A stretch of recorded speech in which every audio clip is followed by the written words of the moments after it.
ನಮಸ್ತೆ ಎಲ್ರಿಗೂ day 3 Thailand ಸೀರೀಸ್ಗೆ ಸ್ವಾಗತ. ಸೊ ಇವತ್ತು ನಾವು ಪಟಾಯದಲ್ಲಿ ದ ಫೇಮಸ್ ಟೈಗರ್ ಪಾರ್ಕ್ಗೆ ಹೋಗ್ತಾ ಇದ್ದೀವಿ. ಆ್ಯಕ್ಚುಲಿ ಪಟಾಯದಲ್ಲಿ ತುಂಬಾ ಬಿಸಿಲು, ಅಂದರೆ ಬಿಸಿಲಿಲ್ಲ ಅನ್ನೋ ಧಗೆ ಆಗ್ತಾ ಇತ್ತು. ತುಂಬಾ ಚೆನ್ನಾಗಿತ್ತು. ಆದರೆ ಆ್ಯಂಡ್ ಅಲ್ಲಿಂದ ನಾವು ಟ್ಯಾಕ್ಸಿ ಮಾಡಿಕೊಂಡು ಹೋದ್ವಿ ಟೈಗರ್ ಪಾರ್ಕ್ ಹತ್ರ. ಇದು ಆಲ್ಮೋಸ್ಟ್ 3 ಕಿಲೋಮೀಟರ್ಸ್ ಇತ್ತು ನಮ್ಮ ಪ್ಲೇಸಿಂದ. ಸೊ ಇಲ್ಲಿ ನಾವು ಮೀಡಿಯಮ್ನ ಆಪ್ಟ್ ಮಾಡಿದ್ವಿ. ನಾವು ಮೀಡಿಯಮ್ಗೆ ಎಷ್ಟಾಗುತ್ತೆ, ಸ್ಮಾಲ್ಗೆ ಎಷ್ಟಾಗುತ್ತೆ, ಸ್ಮಾಲೆಸ್ಟ್ ಬಿಗ್ಗೆ ಎಲ್ಲನೂ ಎಷ್ಟಾಗುತ್ತೆ ಅಂತ ನಾನು ಯೂಟ್ಯೂಬಲ್ಲಿ ಹಾಕಿದ್ದೀನಿ. ಸೊ ದಯವಿಟ್ಟು ಹೋಗಿ ಚೆಕ್ ಮಾಡಿ.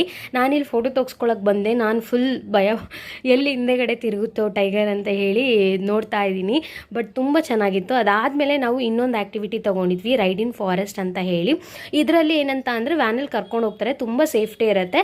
ಅಕ್ಕಪಕ್ಕ ಟೈಗರ್ ಯಾವ ಥರ ಇರುತ್ತೆ ಅದನ್ನು ಹಾಗೆ ನೋಡ್ಬೋದು. ಫಾರೆಸ್ಟಲ್ಲಿ ಅವು ಹೆಂಗಿರ್ತವೆ ಹಾಗೆ ನೋಡ್ಬೋದು. ನಮ್ಮ ಸುತ್ತಮುತ್ತನೇ ಓಡಾಡ್ತಿತ್ತು. ತುಂಬಾ ಚೆನ್ನಾಗಿತ್ತು ಇದೂ ಅಷ್ಟೇ. ಆ್ಯಂಡ್ ಇದ್ರ ಪ್ರತಿಯೊಂದು ಇನ್ಫಾರ್ಮೇಷನ್ನು ಸಹ